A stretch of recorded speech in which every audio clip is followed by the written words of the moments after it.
I request Pawan Kalyan గారు, deputy CM Pawan Kalyan గారు, నేను మిమ్మల్ని కలవాలనుకుంటున్నానండి.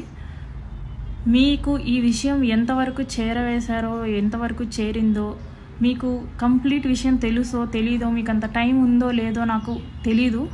బట్ ప్రాబ్లం అయితే నాదండి. ప్రాబ్లం జరిగింది మీ పార్టీ ఎమ్మెల్యే మీద. ప్లస్ నేను మీ డిపార్ట్మెంట్ అండి, మిమ్మల్ని కలిసే హక్కు నాకుంది ఖచ్చితంగా. అందుకే పవన్ కళ్యాణ్ గారు, నేను మిమ్మల్ని ఎంత త్వరగా వీలైతే అంత త్వరగా కలిసి ఈ విషయం గురించి మీకు వివరించి మిమ్మల్ని న్యాయం అడగాలనేసి నేను కోరుకుంటున్నానండి.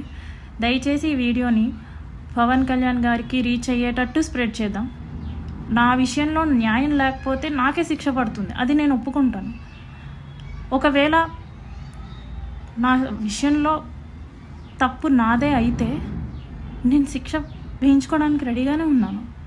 కానీ పక్క వాళ్ళ దగ్గర నుంచి ఈ నాగేంద్ర ఇలాంటి సోసో క్యాండిడేట్స్ ఉన్నారు కదా, వాళ్ళ నుంచి మాటలు పడాల్సిన అవసరం అయితే నాకు లేదు పవన్ కళ్యాణ్ గారు. అందుకే నేను మిమ్మల్నే కలవాలనుకుంటున్నాను, మీకే విషయం చెప్దాం అనుకుంటున్నాను. ఒకవేళ నాది తప్ప అంటే నన్ను చంపేయండి, నేను చావడానికైనా సిద్ధంగా ఉన్నాను. కానీ నా తప్పు లేకుండా అండి నేను అస్సలు పోరాటాన్ని ఆపే పరిస్థితే లేదండి. నాకు జరిగిన అన్యాయానికి వేరే అమ్మాయి, ఏ అమ్మాయికి ఇలా జరగకూడదు. నా తప్పులు ఉంటే నన్ను శిక్షించండి, చంపేయండి.